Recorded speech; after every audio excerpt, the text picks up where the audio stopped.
Bombay Digital Recording Studio, Chhapra. Presented by Unique Films. Presented by Unique Films.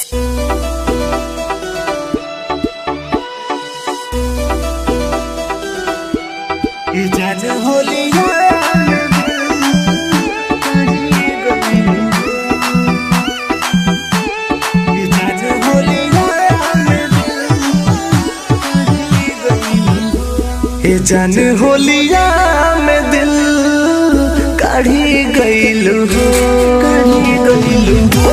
हे जान होलिया में दिल काढ़ी गइलू हो, काढ़ी गइलू हो। पड़ल बा गम के बोझा लगे ना केहू सोझा, अपना ला जैसे जोखम काम ना जावे ओझा। हाँ सारा जिंदगी उजाली कहा पैलू हो, ये जान होलिया में दिल काढ़ी गइलू हो। ये जान होलिया में दिल काढ़ी गइलू हो। ये जान होलिया में दिल काढ़ी गइलू हो। ये जान होलिया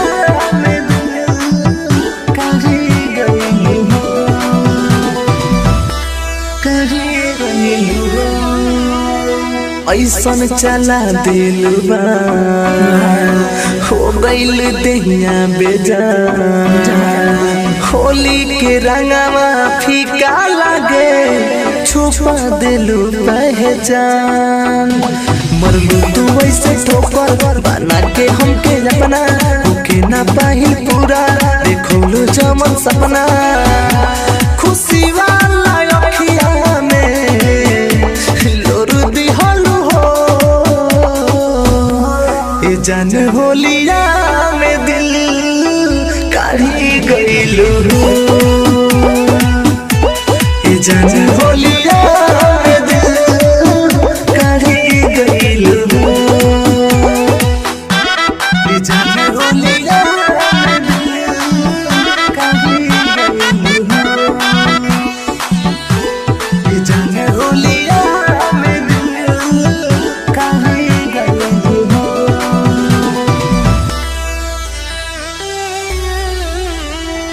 हो गइनी हम बारबार जाला ना तुहार यार। हथवा में लेके गुलाल छछने करतनी फरिया।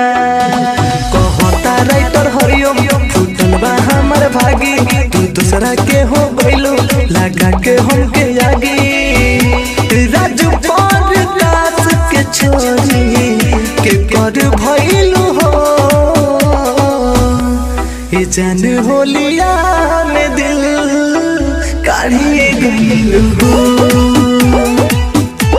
ये जान होलिया में दिल काढ़ी गइलू हो। Bombay Digital Recording Studio, Chhapra. ये जान होलिया में दिल काढ़ी गइलू हो, काढ़ी गइलू हो। ये जान होलिया में दिल काढ़ी गइलू हो, काढ़ी गइलू हो। पड़ल बा गम के बोझा लगे ना केहू सोझा, अपना ला जैसे जोखम काम ना जावे ओझा। हाँ सारा जिंदगी उजाली कहा पैलू हो, ये जान होलिया में दिल काढ़ी गइलू हो। ये जान होलिया में दिल काढ़ी गइलू हो। ये जान होलिया में दिल काढ़ी गइलू